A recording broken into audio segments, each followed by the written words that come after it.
Assalamualaikum dan selamat datang ke channel Kailan Salam. Kepada sesiapa yang belum lagi subscribe channel ini, boleh subscribe. Dan jika anda suka dengan video ini, anda boleh like, share dan komen video ini. Selamat menonton.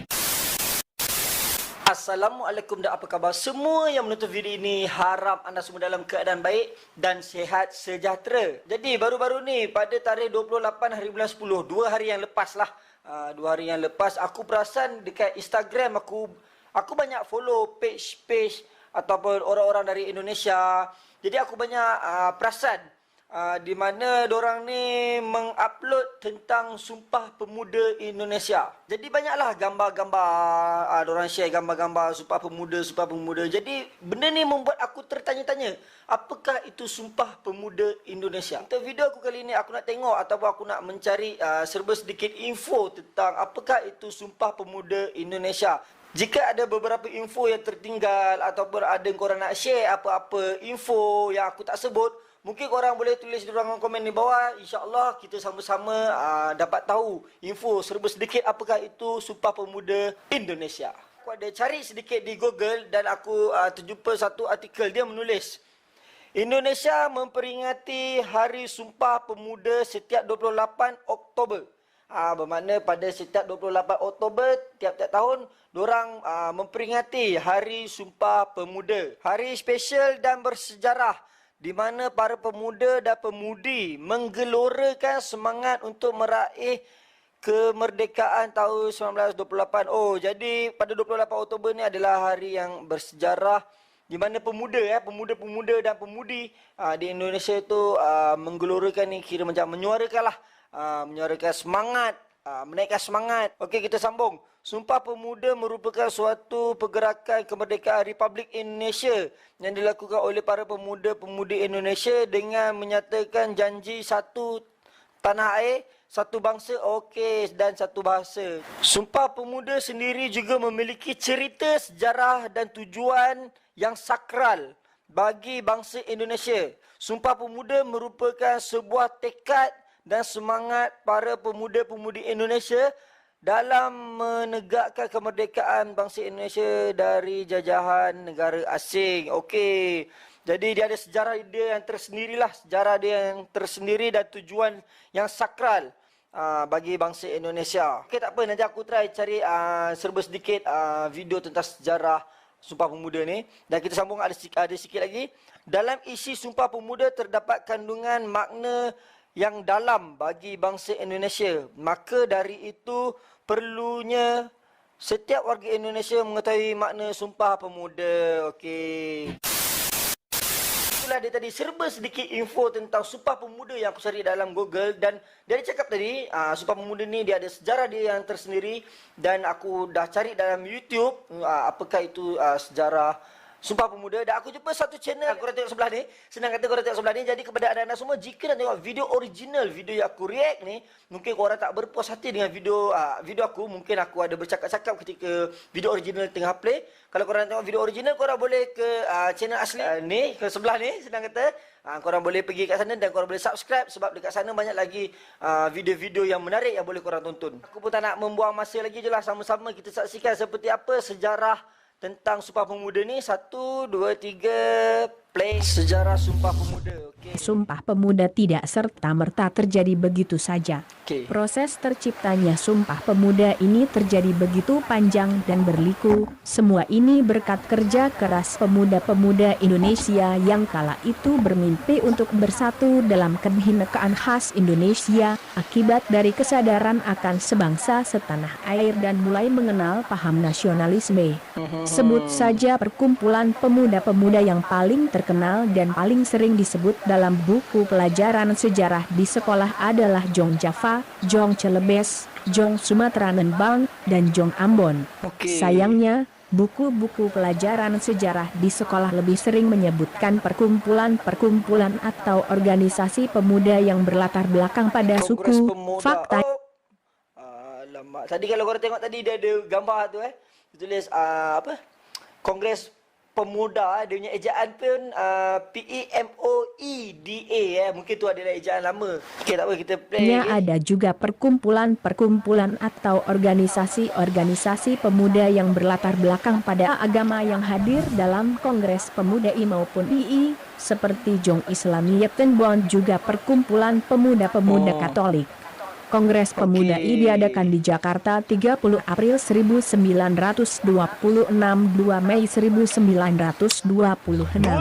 Kongres Pemuda I diketuai oleh Muhammad Tabrani, yang dihadiri oleh wakil-wakil dari perkumpulan-perkumpulan pemuda seperti Jong Java, Jong Sumatera Nembang, Jong Ambon, Sekar Rukun, perkumpulan pemuda-pemuda yang satu asal dari Tanah Sunda, Jong Islamiyat Bon, Studerde Minahasers, Jong Batak Spon dan pemuda kaum Teosofi.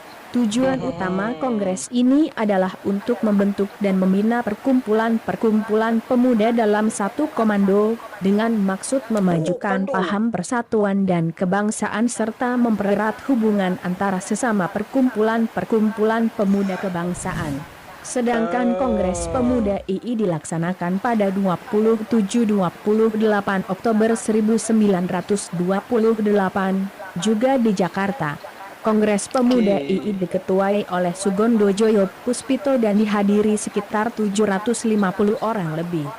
Kongres Pemuda II melahirkan sumpah yang lazim kita kenal dan sebut sebagai Sumpah Pemuda, dan dalam kongres ini juga terjadi sebuah peristiwa memorabilia, yaitu untuk pertama kalinya lagu kebangsaan Indonesia Raya dikumandangkan di depan khalayak ramai, yang diperdengarkan melalui alunan biola oleh sang pencipta yaitu W.H. Rudolf Supratman.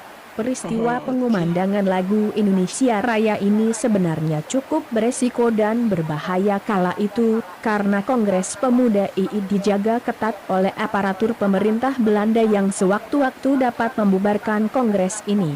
Namun dengan semangat persatuan dan kebangsaan yang begitu membara, pemuda-pemuda ini tidak kehabisan akal untuk tetap mengumandangkan Indonesia Raya dalam Kongres Pemuda II. Karena lirik dan alunan lagu Indonesia Raya memiliki energi akan semangat persatuan dan kebangsaan, sehingga dapat memicu dan menambah semangat persatuan dan kebangsaan para anggota Kongres Pemuda II. Maka muncullah ide untuk mengumandangkan lagu Indonesia Raya dengan biola tanpa dinyanyikan dalam kongres itu, sehingga aparat-aparat pemerintah Belanda yang mengawasi tidak akan mencurigai hal tersebut, karena mereka menganggap bahwa menyanyikan lagu Indonesia Raya adalah sebuah bentuk perlawanan terhadap pemerintahan Belanda. Satu hal yang menarik mengenai imbas dari lahirnya Sumpah Pemuda adalah lahirnya Kongres Perempuan Indonesia, 22-25 Desember 1928, di Yogyakarta. Kongres ini lahir bukan untuk menyaingi kongres para pemuda yang sudah menghasilkan Sumpah Pemuda, tetapi justru untuk semakin menguatkan kekuatan dari Sumpah Pemuda yang diciptakan dan dideklarasikan pada 28 Oktober 1928 oleh para pemuda yang ikut serta dalam Kongres Pemuda II. Di samping itu juga, Kongres Perempuan Indonesia itu menyuarakan kesetaraan serta kesejahteraan wanita muda dan kaumnya kala itu, sehingga pada tanggal 22 Desember, kita sebagai bangsa Indonesia memperingati Hari Ibu. Okey, jadi itulah dia tadi serba sedikit sejarah ringkas tentang Sumpah Pemuda Indonesia.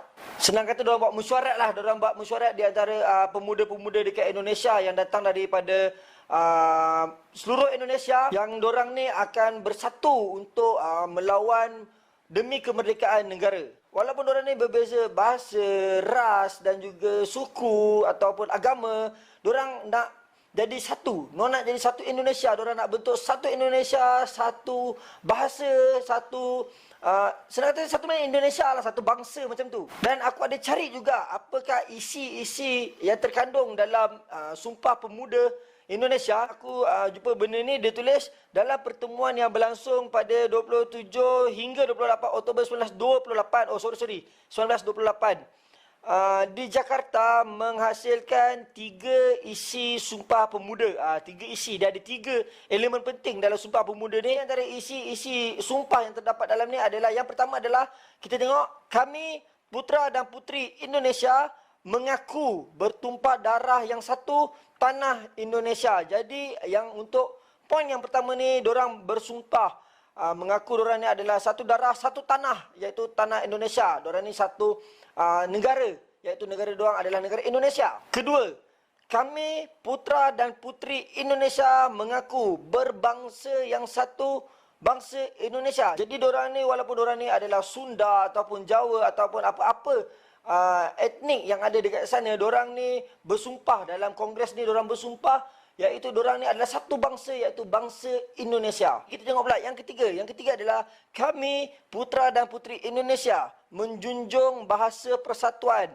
bahasa Indonesia. Mungkin macam kita tahu dekat Indonesia tu ada banyak suku. Mungkin orang mengutamakan suku dorang punya bahasa, tapi dalam sumpah Kongres Pemuda ni, dorang bersumpah di mana dorang akan bersatu dengan satu bahasa, menjunjung bahasa persatuan, iaitu bahasa Indonesia. Itulah dia tadi serba sedikit cerita ataupun info tentang Sumpah Pemuda Indonesia. Kepada anda semua, jika ada info-info yang lebih menarik tentang Sumpah Pemuda Indonesia ataupun aku ada tersalah cakap, sila korang betulkan di ruangan komen di bawah. Akhir kata daripada aku, salam satu rumpun. Assalamualaikum.